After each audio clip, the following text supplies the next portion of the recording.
So I know that financing is definitely at the top of everybody's conversation. What we do is we actually secure financing for a DST. We'll go out and acquire a building, sign for that debt, sign all the carve outs of the loan. So that debt is secured. It's no longer a hurdle for the investor to get over during these times where you really don't know if you're going to get what you get. But we have what we have. We've done very well. We've never missed a distribution. We've really never missed a distribution. We've sold at appreciation, never sold at a loss. We're the DST sponsor that can say that, and stick to it. Excellent, Forrest. So for our listeners, I mean, some people probably know what a Delaware statutory trust is, but just explain like the basic, tenets of a Delaware statutory trust, and then talk about, maybe a recent deal that you helped the client out with recently to execute on. Okay, yeah, so a Delaware Statutory Trust, or DST, and I know it kind of shares the acronym with the Deferred Sales Trust, but the Delaware Statutory Trust provides clients with the ability to be able to be a part of larger pooled investments of institutional grade properties, ones that they would normally not be able to take part in. Us as sponsors, Kingsbarn, what we do is we go out and acquire properties between $20 and $120 million. We place those properties in a Delaware statutory trust. Once we place it in the trust, we apply the loans and all the carve-outs to the loans to the property, and we use our own equity to acquire. And once that's ready to go, then we go out to the 1031 market and backfill our equity with 1031 exchange dollars. And each one of those clients that come into the trust now have a pro rata share based on how much equity they come into the product. So, and I'm sorry, what was your Like a recent deal story, like talk about, just make it practical now, right? So it is a 1031 exchange, right? It's a Delaware, I like to call it a Delaware 1031, not to get it confused with the Deferred Sales Trust, and that it is investment real estate into something that's passive and something that's 1031 eligible. But just talk to about like a deal that happened recently. What was the challenge for the client? And what do they like most about the Delaware Statutory Trust to help them solve that challenge? Yeah, good question. So one of the main benefits of a Delaware Statutory Trust is its complete passive income. It's true passive income for the clients.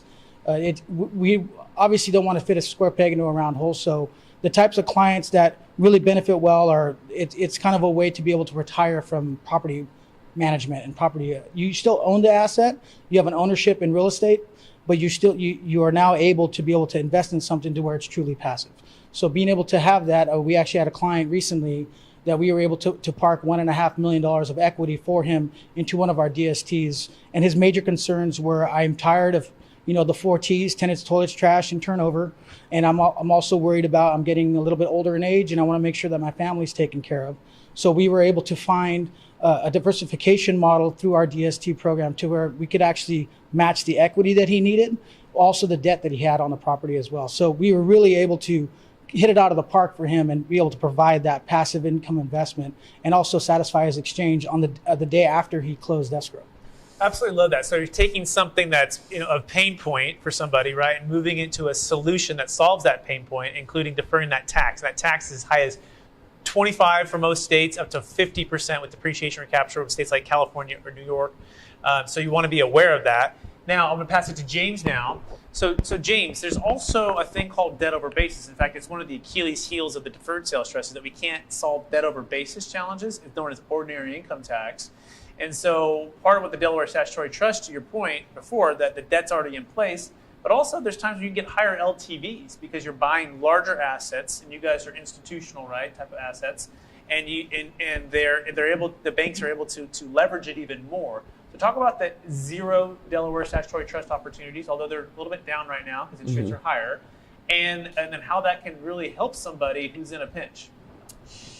Yeah, so debt, it's debt and equity when you're in a 1031 exchange, and you have to replace both or else you owe taxes. And so what we do is when we acquire our buildings, we sign roughly about a 50% loan to value. We've done it at 42%, 55%, et cetera, but we like to stick in that 50%. It's a pretty conservative leverage. But we sign all the carve outs of that loan, remember that, and we put it inside of the trust. Now, we also have deals like we just acquired an Ole Miss student housing project, 2 of them multifamily that were just built, and we acquired that with all cash. Now there's no debt on that. So we can diversify somebody that has a low debt leverage and customize it exactly to their debt leverage. And then there are what they call zero cash flow DSTs, and those are ones that are very highly leveraged. And those you see typically like an Amazon deal or a FedEx distribution center.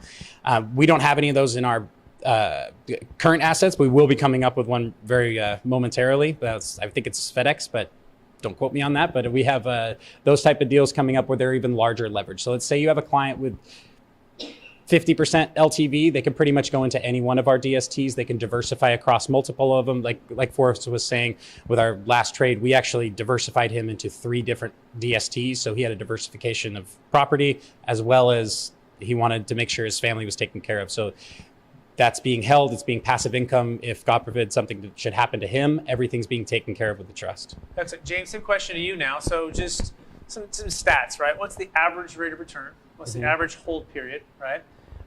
These deals are the illiquid versus illiquid. Just kind of give us some of the basics that every investor should know about. Yeah, so liquidity is actually an important question about the Delaware Statutory Trust. So liquidity is not the number one. We don't sell, liquidity is not the number one thing you should think of. Really, I tell most investors when they go into a Delaware Statutory Trust, they should be planning to hold it there for roughly about 7 years. That's our strike zone for a sale. We have sold earlier. We've sold it like 4.5 years, 3.5 if we can. We've sold as late as 8 years. And really, we control the sale date as the sponsor. And that's what that's what investors are giving up, is the control of the sale date. But the benefit of what they're getting, as you're saying, is the tax obligation. They get true cash flow. So as you mentioned, what is the cash flow expectation? All deals are different. Each DST has a 10-year cash flow analysis that's set and ready for you, so you know what to expect over those hold period. And those do have escalations depending if it's multi-tenant or single tenant, depending on the deal. They all have different 10-year cash flows. But right now we're roughly at about 5.5 true passive cash on cash return. And that's after all your T's as well as any type of unforeseens. We have something in our DSTs that we put reserves into them. And reserves just mean extra capital into the trust. And one of the things we are not allowed to do as a DST sponsor is ask for capital calls from the investors. So we cannot come back and ask for, hey, the roof leaks, we need 20 grand. That cannot happen. That if one person has a problem, that person has a problem. It's not like back in the day where a tenant in common agreement, where if one person had a problem, we all had a problem. Another layer of security is added, so that's kind of the Delaware model. Absolutely. And I'm now passing to Forrest. So part of that, building wealth in changing times, is to find value-added properties, right? So talk about maybe one of the downsides of the Delaware Statutory Trust, that generally they're basically turnkey, they're typically not value-add, and part of that's being more conservative because of the TIC days in 2008 crash where people really got hurt. So walk us through that, or maybe dispel that myth as far as returns are concerned. Are we hitting singles, doubles, triples, home runs? Walk us through even any kind of deal that could be value add for Delaware, or typically are they not? And, okay, so I guess one thing to start off with, and actually, the name of your company and this podcast, but the big benefit is the fact that a DST is 1031 exchange eligible. So there's a lot of ways that you can look at the actual investment, but being 1031 exchange eligible and being able to provide the percentage points that we give on the investment itself is a huge benefit. And also the fact that we could take an investment and have them invest, the day that they close escrow and they're in cash. Those are some of the more stronger points of a DST. As James mentioned, with the hold period, the 5 to 7 year hold is kind of what we're doing. But the biggest benefit is that cash flow, and having that cash flow it's in any investment, there's always going to be something to look at where you can kind of look at it with a little bit more of a shaded view as opposed to not. With the Delaware Statutory Trust, the biggest one and the only one really that I could see is the fact that you have to hold for 5 to 7 years, but you really do change from tenants, toilets, and trash and turnover, like I said, but you're going now to just go to the mailbox and pick up your check and your property management report every month, and you're set up for family planning, and you're ready to go. Absolutely. And it also maintains the stepped-up basis, right, which is really great, right? Because in a 1031 exchange or a Delaware 1031, you're maintaining that stepped-up basis. So upon your death, your kids can receive that asset at a new basis, right, which they could sell and walk away capital gains tax-free, which is amazing. They still have this, along with the 121 exclusion for your house. It's incredible. But passing it to James now. James, so who would you say that the Delaware Statutory Trust is not for? right? And then also highlight again what about the time value of money, the ability to close and get the money working for you right away and have that certainty of execution is so important. Well, I'll talk about the closing right away. So a lot of investors, maybe they have one property. That's the property that they rely on for their income, to their daily lives, how they suffice. So they can't really wait 180 days to have their money sitting in an exchange of common areas account, and they need it working for them almost immediately. So going back to that actually great example of Forrest, but that's exactly what we did. We closed on the 15th, and he closed his escrow on the 15th of his down leg, and he up-legged into ours that same day. So we were able to close him, and we prorate the distributions since we have already had income producing assets. That money is already cash flowing. Therefore, we can prorate it back to the day they invest, and that's the cash flow that they're receiving. So they're not missing out on even a day of cash flow if they want. That's the true benefit of being able to close quickly. And the reason why we're able to do that is because we've already bought it. We've already signed for the finance. We've also done all the due diligence. It's a big thing, especially for brokers. We go through this due diligence period of everything from environmentals to leases to loans to anything you can think of. We've already done all that. We have soft copies of it. It's in a document vault. You can give it to the CPA, financial advisor, what have you, or yourself as a broker to go through those due diligence and not pay for it also, and see quite a few properties. So we have to be completely transparent, including our fees. We have a sponsor fee, and then every deal shows exactly what the management costs are. Every single thing has to be shown to you, and that's in what we call a document vault. So that's access to it. And the other question? The question was, who is it not for? But also after you follow up with that, talk about how it's become more of a primary, investment choice versus a secondary, where it used to be kind of the backup plan for 1031. Go ahead. No, it used to be a backup plan. Used to be a backup. Used to be leftover cash, that kind of thing. When I first started in 2020 here at Kingsbarn, the DST industry was roughly about $2 billion. I think a little over $2 billion. And this year, I think we're above $8 billion. And that's just in 2 years. So we've really transitioned from the education part of what is this, especially with the broker community. Kingsbarn, we are the only DST sponsor that pays California-specific real estate brokers 3% on any equity they bring into the deal. So any DSTs, the T stands for trust, or Delaware Statutory Trust, the T stands for trust, that's a security. Typically, real estate brokers cannot get paid on that. But in California, Kingsbarn, so long as your client is, so long as the investor is a California resident, and if the broker is a California licensed broker, we can get them paid 3% on any equity that they bring into our deals. Yeah. Excellent. And that's amazing, right? Because when I was at Marcus and Millichap, we found that you couldn't get paid on this unless your securities license. And that's still the truth unless you're a California broker and the client's in California. And the deal could be anywhere with Kingsbarn. If you're working with Kingsbarn, then you can actually get paid 3% on the equity, which is pretty sweet. A nice deal, and it gives them the incentive for a broker to bring you deals. Because let's face it, if they're not getting paid, sometimes it's tough for them to want to work with you. So that's great for Kingsbarn. You want to add anything else to add to that, James? Well, who's it not for? You asked who's this not for. So who is it for is kind of really what we focus on. It's a tool on the belt for the investors to fit for the investor it works for. Just like anything else, it's going to work specifically for that investor. It's an investor that's looking for passive income. Maybe they already they bought in the 70s or 80s or 90s or 2011 or something like that, where they have a lot of capital, a lot of equity and not a lot of debt, but they're not really getting income on that capital, and they want to take advantage of it. They can take advantage of that capital by easily putting it into a Delaware Statutory Trust, picking an investment property that's maybe they're in a $1 million trade. This is a $40 million nice property. They don't have that opportunity in different avenues.